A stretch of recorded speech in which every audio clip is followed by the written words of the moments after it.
ನಮಸ್ಕಾರ ವೀಕ್ಷಕರೇ, ಪವನ್ ನ್ಯೂಸ್ ಚಾನೆಲ್ಗೆ ಸ್ವಾಗತ. ನಾನು ನಿಮ್ಮ ರಿಪೋರ್ಟರ್ ಶೈಲಜಾ.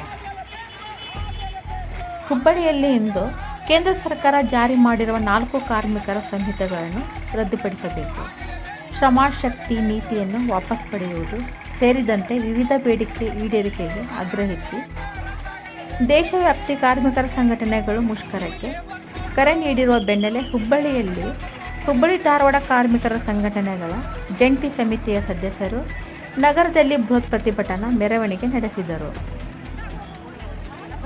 ಇಲ್ಲಿನ ಚೆನ್ನಮ್ಮ ವೃತ್ತದಿಂದ ನೂರಾರು ಸಂಖ್ಯೆಯ ಸದಸ್ಯರು ಡಾಕ್ಟರ್ BR ಅಂಬೇಡ್ಕರ್ ವೃತ್ತದವರೆಗೆ ಪ್ರತಿಭಟನಾ ರ್ಯಾಲಿ ನಡೆಸಿದರು. ಈ ವೇಳೆ ಕೇಂದ್ರ ಸರ್ಕಾರ ವಿರುದ್ಧ ಧಿಕ್ಕಾರ ಕೂಗಿ ಆಕ್ರೋಶ ವ್ಯಕ್ತಪಡಿಸಿದರು.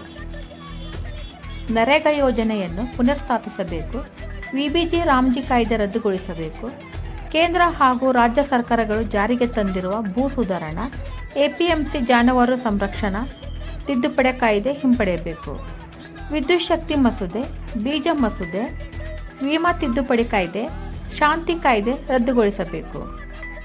ಇದರ ಜೊತೆಗೆ ರಾಜ್ಯ ಸರ್ಕಾರ ಕಾರ್ಮಿಕರ ಸಂಹಿತೆಗಳಿಗೆ ಇದೀಗ ಗೆಜೆಟ್ ನೋಟಿಫಿಕೇಶನ್ ಹೊರಡಿಸಿದ್ದು ಅದನ್ನು ವಾಪಸ್ ಪಡೆಯಬೇಕು.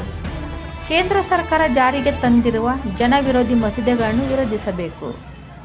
2025ರ ಆಗಸ್ಟ್ ತಿಂಗಳಲ್ಲಿ ಕನಿಷ್ಠ ವೇತನ ಹೆಚ್ಚಳ ಕುರಿತು ಕನಿಷ್ಠ ವೇತನ ಸಲಹಾ ಮಂಡಳಿ ನೀಡಿರುವ ಶಿಫಾರಸನ್ನು ಅಂತಿಮ ಅಧಿಸೂಚನೆಯಾಗಿ ಹೊರಡಿಸಬೇಕು.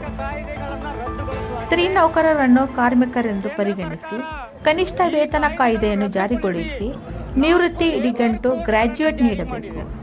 ಅಸಂಘಟಿತ ಕಾರ್ಮಿಕರಿಗೆ ಸಮಗ್ರ ಸಾಮಾಜಿಕ ಭದ್ರತಾ ಸೌಲಭ್ಯಗಳನ್ನು ಜಾರಿ ಮಾಡಲು ಬಜೆಟ್ನಲ್ಲಿ ಸಮರ್ಪಕ ಹಣಕಾಸು ನೆರವು ನೀಡಬೇಕು. ಗುತ್ತಿಗೆ, ಹೊರಗುತ್ತಿಗೆ ನೌಕರರ ಖಾಯಂ ಮಾಹಿತಿಗಾಗಿ ಶಾಸನ ರೂಪಿಸಬೇಕು. ಕೃಷಿ ಉತ್ಪನ್ನಗಳಿಗೆ ಕನಿಷ್ಠ ಬೆಂಬಲ ಬೆಲೆ ಖಾತ್ರಿಗೊಳಿಸಬೇಕು ಮತ್ತು GST ವ್ಯಾಪ್ತಿಯಿಂದ ಹೊರಗಿಡಬೇಕು. ಜೀವನಾವಶ್ಯಕ ವಸ್ತುಗಳ ಬೆಲೆ ಏರಿಕೆಯನ್ನು ನಿಯಂತ್ರಿಸಬೇಕು.